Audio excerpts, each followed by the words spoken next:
میرا خیال تھا کہ مجھے نیند نہیں آئے گی، لیکن مجھ پر بھی غنودگی طاری ہونے لگی۔ پھر میں بھی سو گیا تھا۔ میری آنکھ کھلی تو درختوں میں سے دھوپ چن چن کر میرے اوپر آ رہی تھی۔ میں جلدی سے اٹھ کر بیٹھ گیا۔ دیکھا کہ لڑکی اسی طرح چادر میں لپٹے سو رہی تھی۔ میں نے ارد گرد دیکھا۔ یہ علاقہ میدانی بھی تھا اور چھوٹے چھوٹے ٹیلے بھی نظر آ رہے تھے۔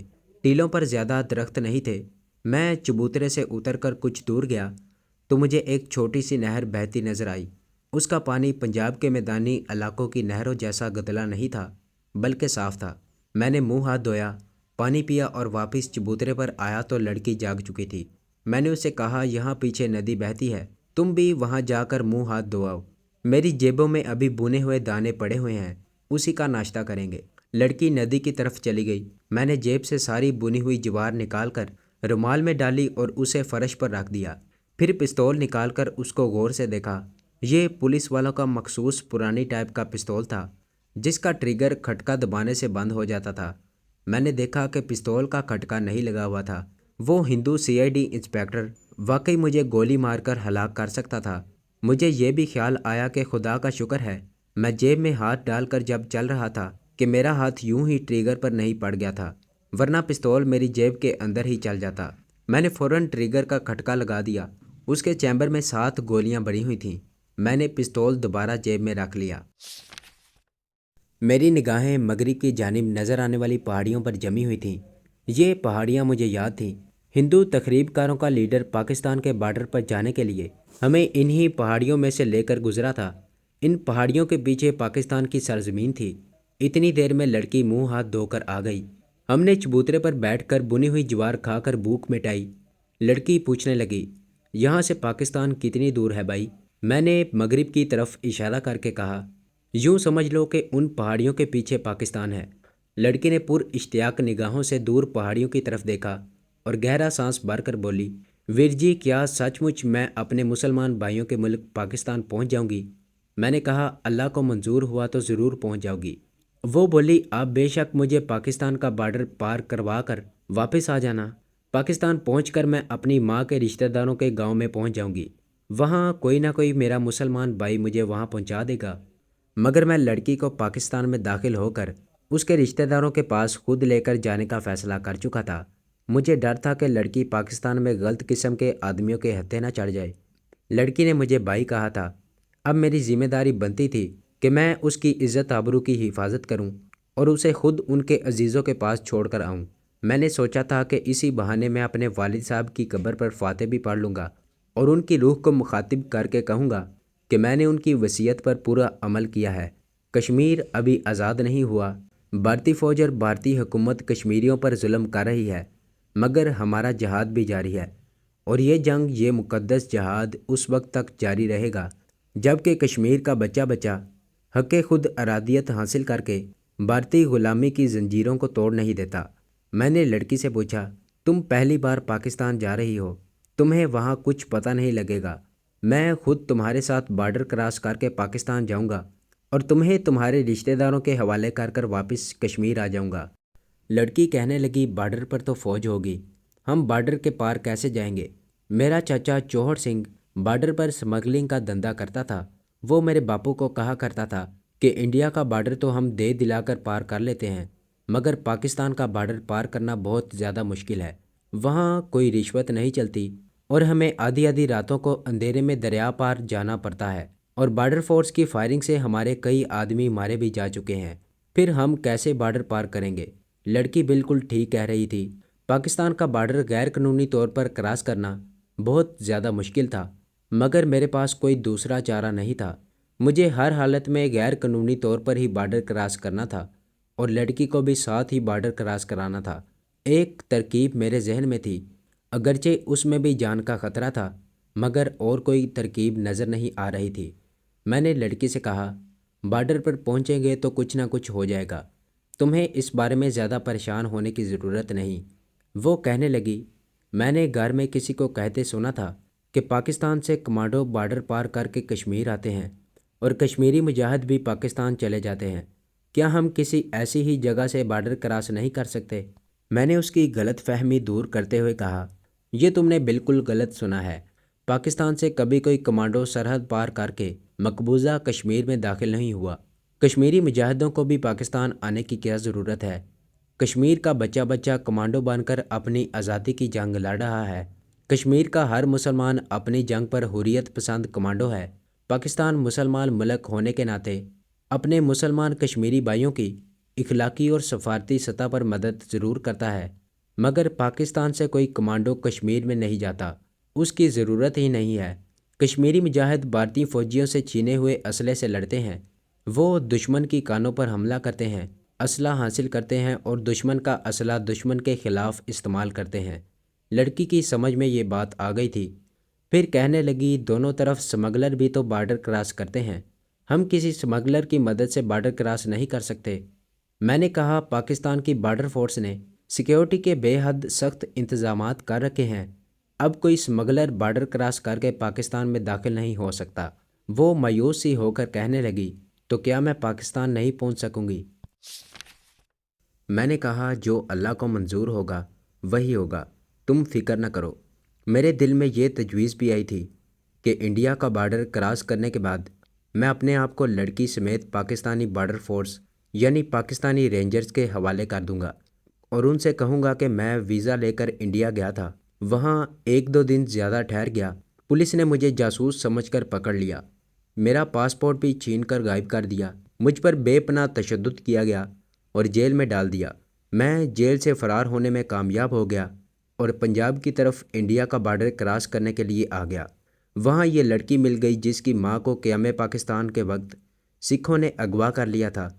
یہ لڑکی اس بدنصیب مسلمان مغویہ خاتون کی بیٹی ہے جو اب پاکستان میں جینا مرنا چاہتی ہے، لیکن اس میں ایک قباحت تھی جو لازمی بھی تھی، یعنی ہمیں غیر قانونی طور پر پاکستان کا بارڈر کراس کرنے کے جرم میں جیل میں ڈال دیا جاتا، ہم پر مقدمہ چلتا، ضابطے کی ساری کارروائی پوری کی جاتی اور ہم دونوں کو قید ہو جاتی۔ اس کی وجہ سے میں کشمیر کی جنگ سے دور ہو جاتا تھا اور خدا جانے ہمیں کتنی قید سنائی جاتی۔ چنانچہ میں نے اس منصوبے کو ذہن سے نکال دیا اور یہی فیصلہ کیا کہ دریا پار کر کے پاکستان میں داخل ہونے کی کوشش کروں گا۔ قسمت اچھی ہوئی تو لڑکی کو لے کر پاکستان پہنچ جاؤں گا، اگر رینجرز کی گولیوں سے ہلاک ہو گیا تو پھر مر جاؤں گا، اور کیا کر سکتا تھا۔ میں نے لڑکی کو اس منصوبے کے بارے میں سب کچھ بتا دیا اور اس سے پوچھا کیا تم پاکستان پہنچنے کے لیے جان کی بازی لگا سکو گی؟ وہ بولی میں 1 بار نہیں 100 بار پاکستان پر جان قربان کر سکتی ہوں۔ میں نے کہا یہ پاکستان پر جان قربان کرنے والی بات نہیں ہے، یہ غیر قانونی طور پر پاکستان پہنچنے کی خاطر جان قربان کرنے کا معاملہ ہے۔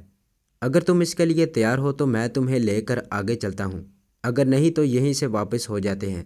لڑکی کی آنکھوں میں تو آنسو آ گئے، کہنے لگی خدا کے لیے مجھے واپس نہ لے جانا، میں کنویں میں کود کر مر جاؤں گی، مجھے اگر مرنا ہی ہے تو پاکستان کے ملک میں داخل ہونے کی کوشش میں مروں گی، تو پھر میری روح کو مرنے کا کوئی غم نہیں ہوگا۔ میں آپ کے آگے جھوٹ نہیں بولوں گا، میں نے اپنی کہانی بیان کرنے سے پہلے آپ سے عہد کیا تھا کہ کوئی واقعہ بیان کرتے ہوئے غلط بیانی سے کام نہیں لوں گا اور اپنے دل کا حال بھی پوری سچائی کے ساتھ آپ کو بتاؤں گا۔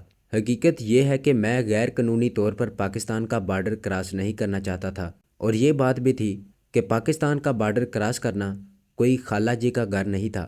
سن 65 کی جنگ کے بعد پاکستانی سرحد پر سیکیورٹی انتہائی سخت ہو گئی تھی اور یہ بھی ممکن تھا کہ دونوں طرف بارڈر فورس کی بجائے فوجیوں نے مورچے سنبھال رکھے ہوں، لیکن اس بدنصیب لڑکی کو جو مسلمان ماں اور سکھ باپ کی بیٹی تھی، میں ہندوستان میں ایسی حالت میں اکیلی نہیں چھوڑ سکتا تھا کہ اس پر اپنے منگیتر اور چچا دونوں کو قتل کرنے اور سکھ باپ کو قتل کرنے کی کوشش کا الزام عائد ہو۔ اب وہ اپنے سکھوں کے گھر میں بھی زندہ نہیں رہ سکتی تھی، اگر میں اسے ہندوستان میں اکیلی چھوڑتا ہوں، وہ یا تو خودکشی کرتی یا پھر اس کی زندگی بھارت کے شہروں کے قبا خانوں میں بدترین حالات میں بسر ہوتی۔ یہ مجھے گوارا نہیں تھا، میں نے یہی طے کیا تھا کہ جو ہوگا دیکھا جائے گا، یا تو دونوں پاکستان پہنچ جائیں گے یا پکڑے جائیں گے، یا دونوں کی لاشیں سرحد پر پڑی ہوں گی۔ میں اس لڑکی کو کافر دشمنوں کے درمیان اکیلی نہیں چھوڑ سکتا تھا، جس کے سینے میں اسلام کی شمع روشن ہو کر اس کی روح کو منور کر رہی تھی۔ میں ایک نئے جذبے کے ساتھ وہاں سے اٹھا اور لڑکی کو ساتھ لے کر آگے چل پڑا۔ راستے میں ایک گاؤں آیا، میں نے لڑکی کو درختوں کی اوٹ میں ایک جگہ بٹھا دیا اور خود گاؤں میں آ گیا۔ گاؤں کے مکانوں میں ایک مندر کا زرد جھنڈا لہرا رہا تھا۔ گاؤں کے باہر ایک چھوٹی سی مسجد بھی بنی ہوئی تھی۔ مسجد محض ایک چبوترا تھی۔ قبلہ رخ اینٹوں کی محراب تھی اور 2-4 صفیں بچھی ہوئی تھیں۔ ایک بوڑھا دیہاتی صفیں صاف کر رہا تھا۔ میں نے اسے سلام کیا تو اس نے میری طرف دیکھا اور پھر اپنے کام میں مصروف ہو گیا۔ میں نے کہا، جناب میں مسلمان ہوں، بھوک لگی ہے، کچھ کھانے کو مل جائے گا؟ وہ بولا، گاؤں کے پیچھے جاؤ، وہاں مسلمانوں کا تندور ہے، وہاں دال روٹی مل جائے گی۔ میں پیچھے چلا گیا۔ ایک چھوٹی سی کوٹری کے باہر تندور لگا تھا۔ ایک بوڑھی عورت روٹیاں لگا رہی تھی۔ 2 مزدور قسم کے آدمی ایک طرف بیٹھے دال روٹی کھا رہے تھے۔ میں نے عورت سے 6 روٹیاں لیں۔ دال ماش کی تھی جو سخت تھی۔ میں نے ہر روٹی پر تھوڑی تھوڑی دال ڈلوائی، اسے پیسے دیے اور روٹیاں لے کر لڑکی کے پاس آ گیا۔ میں نے کہا، دال روٹی مل گئی ہے، کچھ کھا لیتے ہیں، کچھ ساتھ رکھ لیتے ہیں، آگے کام آئیں گی۔ تندور کی روٹی اور دال بڑے مزے سے ہم دونوں نے کھائی اور وہاں سے چل پڑے۔ آگے ایک پہاڑی نالا مل گیا، وہاں سے پانی پیا، تھوڑی دیر آرام کیا اور دوبارہ سفر شروع کر دیا۔ ہم اب تھوڑا تھوڑا چلتے تھے اور آرام بھی کر لیتے تھے۔ رات ہو گئی۔ یہ رات ہم نے ایک پہاڑی کے نیچے بنے ہوئے چھوٹے سے غار میں گزاری۔ دوسرے دن دوپہر کے بعد پہاڑی علاقہ تقریباً ختم ہو گیا تھا اور میدانی علاقہ شروع ہو گیا۔ یہ اس بات کی علامت تھی کہ انڈیا پاکستان کی سرحد قریب آ رہی ہے۔ مجھے یاد تھا کہ اس میدانی علاقے کے بعد دوبارہ چھوٹی چھوٹی پہاڑیاں آ جاتی ہیں۔ ان پہاڑیوں کے درمیان دریائے راوی بہتا تھا جو آگے جا کر پاکستان میں داخل ہو جاتا تھا۔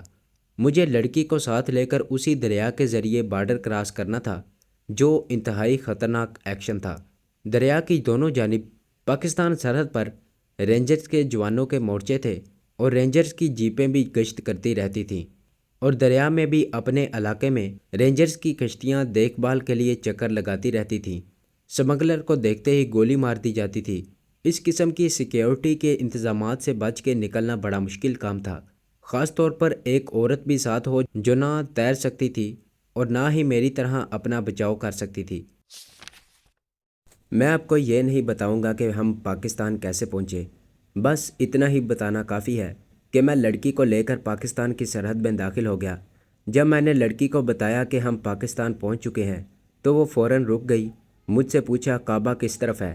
میں نے اسے کعبے کی سمت بتائی تو وہ وہیں سجدے میں گر پڑی اور سجدے میں گری ہوئی رونے لگی۔ میں نے اسے بالکل نہ اٹھایا۔ وہ رو رو کر خدا کا شکر ادا کر رہی تھی اور اپنی ماں کو یاد کر کے کہہ رہی تھی، ماں میں اسلام کے ملک پاکستان میں آ گئی ہوں، ماں میں پاکستان پہنچ گئی ہوں۔ رونے سے جب اس کے دل کا غبار ہلکا ہوا تو وہ اٹھ کر کھڑی ہوئی اور چادر سے آنکھیں صاف کرتے ہوئے کبھی آسمان کو اور کبھی ارد گرد پھیلے ہوئے اور نومبر کے دن کی دھوپ میں چمکتے ہوئے کھیتوں اور درختوں کو دیکھتی اور خدا کا شکر ادا کرتی۔